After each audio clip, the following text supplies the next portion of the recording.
Vamos a hablar hoy sobre el triángulo básico del pensamiento nacional.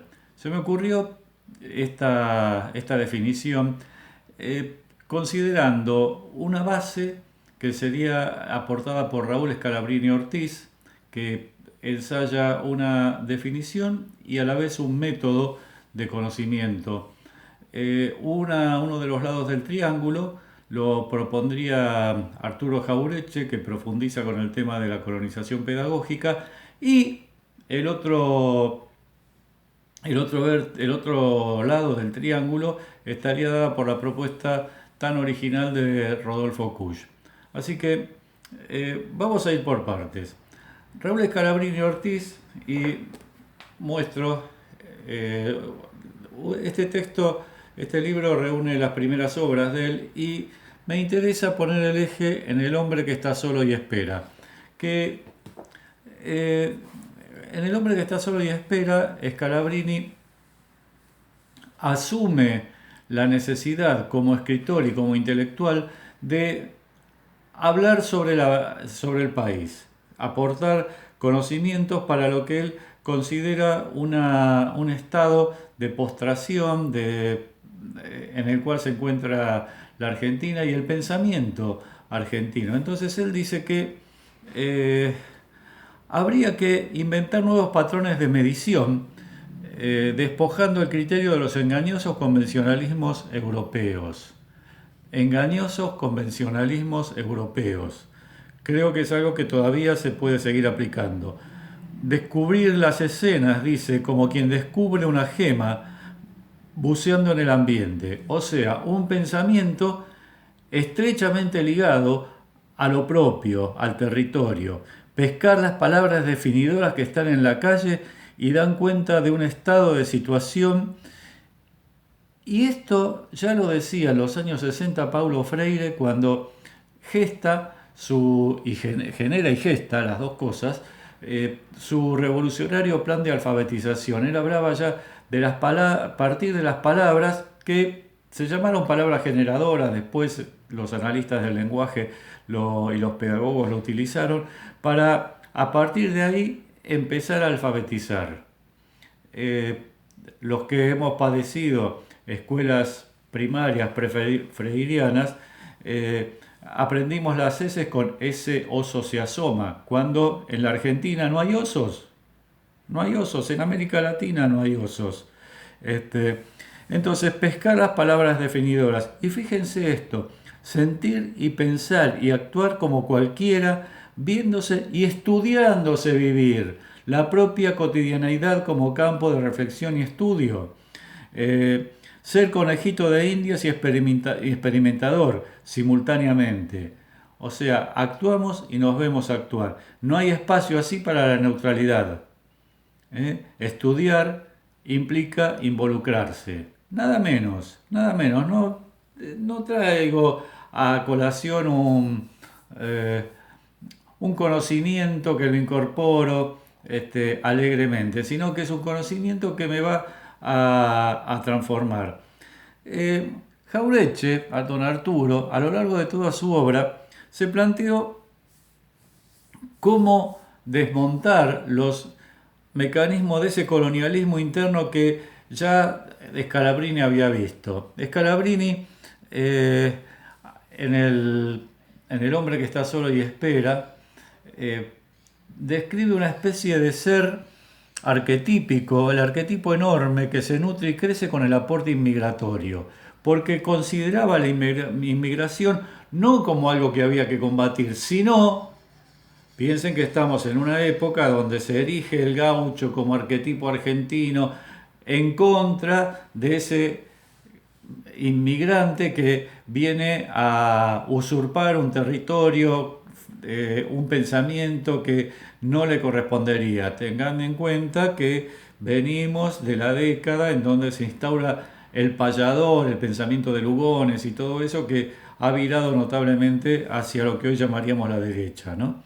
Entonces, él habla de este arquetipo enorme que se nutre de la inmigración y crece a partir de eso, y que él lo ve encarnado ya definitivamente en ese subsuelo de la patria sublevado, como él caracterizó al 17 de octubre de 1945. Estoy asistiendo al subsuelo de la patria sublevado. Esa es una definición, creo que maravillosa, una metáfora brillante de un gran escritor que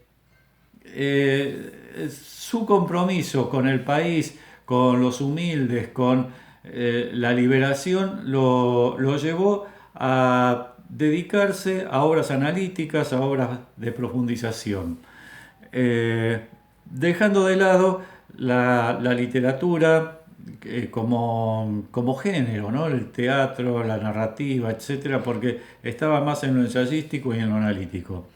De alguna manera este arquetipo encarnado en este subsuelo de la patria sublevado, nutrido por distintas corrientes, lo asocio a lo que Rodolfo Cuyo en los años 50 eh, habla o está con la noción del Pacha andino. A ver, Pacha es una noción que existe, Pachamama, lo hemos escuchado todos, pero el Pacha es el aquí y el ahora. Es el tiempo encarnado en el espacio. Supone una temporalidad distinta de la de ese tiempo del rendimiento que nos encajó Occidente. El famoso time is money. Bueno, en América, en nuestra América, el tiempo no es dinero o no es solamente dinero. El tiempo está asociado a un espacio donde se crece, donde se está y a la vez se va uno transformando. No es el tiempo en el rendimiento que conformó la cultura occidental que hoy seguimos padeciendo. Esta sensación de que si no estamos produciendo, estamos perdiendo el tiempo. Fíjense esa noción de perder el tiempo. Y esto está profundamente encarnado, enraizado, expresado en los grandes poetas que generó la Argentina. Piensen en Manuel Castilla, que habla de los salteños, que habla de los árboles de la tierra que habito, y dice, voy a sus raíces con un iluminado destino de semilla. Voy a sus raíces con un iluminado destino de semilla. Y Kush va a hablar del pensamiento seminal, que es el pensamiento americano, un pensamiento que está en un lugar y a la vez va creciendo, va generando cosas, va aportando a esta patria, a este conocimiento profundo, denso, filosófico, a pesar de que las escuelas occidentales de filosofía no lo han considerado. ¿Por qué pasó esto? Por lo que don Arturo Jauretche llama la colonización pedagógica. Y fíjense, se los leo como él lo define. Es el proceso a través del cual los intelectuales y también la gente común de un país acepta como válidas premisas que no solo poco o nada tienen que ver con su realidad concreta, sino que atentan contra la posibilidad de desarrollo autónomo. Estamos viendo con este tema de la pandemia, de las vacunas, etcétera, que, por ejemplo, acá se aceptó como válida la vacuna Sputnik, la vacuna producida por Rusia, después que la aprobó o que la valoró una revista prestigiosa inglesa que se llama The Lancet. Mientras tanto, la había generado un instituto que tiene en su historia varios premios Nobel de un prestigio indiscutible, la había aprobado la ANMAT, nuestra Agencia Nacional de Medicamentos, que también tiene un nivel científico altísimo. Sin embargo, nuestro medio pelo, otra caracterización de Jauretche para esta clase que quiere, o estos sectores, ¿no? Porque no es solamente una clase social, que quiere parecer lo que no es ni nunca va a ser, y que además eso la va a ser objeto de desprecio. Este medio pelo que dice que para ser aprobado te tienen que bendecir en el extranjero, te tienen que bendecir en la metrópolis. Bueno, este es un tema de colonización pedagógica. y que no solo atañe al aparato educativo, no solo atañe al aparato educativo. Esto de la colonización pedagógica, don Arturo lo tiene en este libro que se llama Los profetas del odio y la yapa. La yapa es la colonización pedagógica, un ensayo que no tiene desperdicio, con la ventaja que don Arturo escribe en un lenguaje que lo entiende todo el mundo. Y esto es muy, muy importante y muy, muy valioso. Entonces, dice don Arturo, nosotros somos al fin y al cabo hijos de ellas, de la colonización pedagógica, porque no zafamos, es decir, todos estamos metidos en eso. Los que hemos pasado por los distintos estratos de la educación en la Argentina fuimos víctimas de la colonización pedagógica.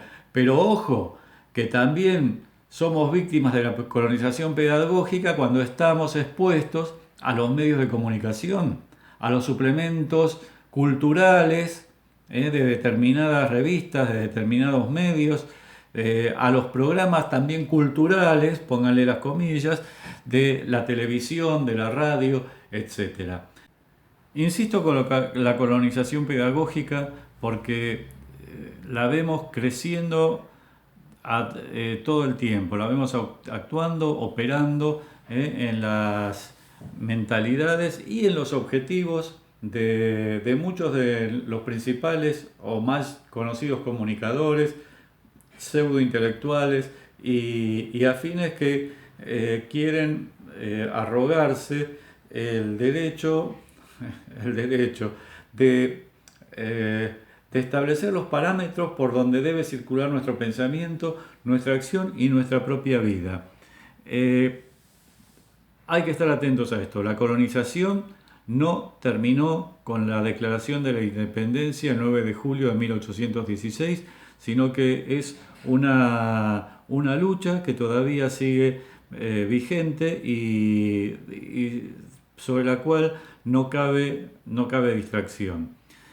El método esbozado por Scalabrini, la visión cushiana de la Pacha, del tiempo del rendimiento, del pensamiento construido a partir de la semilla, o sea, el pensamiento seminal, que es aquel que produce, que crece, que transforma, no se ha quedado en eso, porque fíjense que, por ejemplo, Jauretche y Scalabrini, no, y tampoco Cush aparecían nunca en los circuitos intelectuales, en las tribunas de prestigio, en las universidades. Hoy hay alguna cátedra Jauretche, una universidad llamada Jauretche, aparte de la cátedra Jauretche es la nuestra, pero hay una universidad que se llama Arturo Jauretche y que está imbuida de este pensamiento.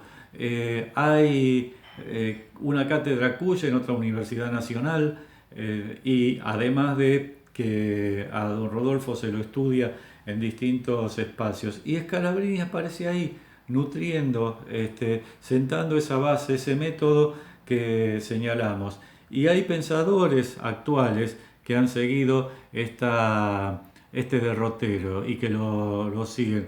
Yo me referiría, por ejemplo, o señalaría a Enrique Pichón Rivière, que sienta las bases de la psicología social en la Argentina, a Adolfo Colombres, Ricardo Santillán Güemes, Jorge Bolívar, que desde la antropología y desde la sociología y de la política, de la politología, sería más preciso, han aplicado este pensamiento propio, este pensamiento que está en construcción constantemente.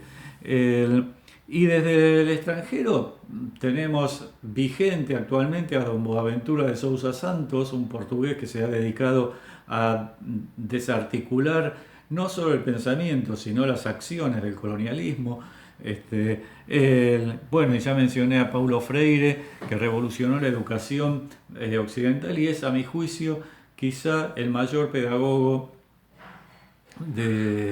de la historia, al menos de nuestra historia, y cabe mencionar a Frantz Fanon, que en Piel Negra, Máscaras Blancas y desarticuló el pensamiento colonial que, eh, que se ejercía, que Francia ejercía sobre sus colonias en África y en otros espacios del mundo. O sea que vuelvo, junto, sintetizo. eh, Triángulo básico del pensamiento nacional. La base, Raúl Scalabrini Ortiz. Un lado, don Arturo Jaureche. El otro lado, Rodolfo Kusch. Es decir, pero esto no es un triángulo cerrado, es un triángulo que apunta al crecimiento, que da bases. A partir de ahí nos construimos. Muchas gracias.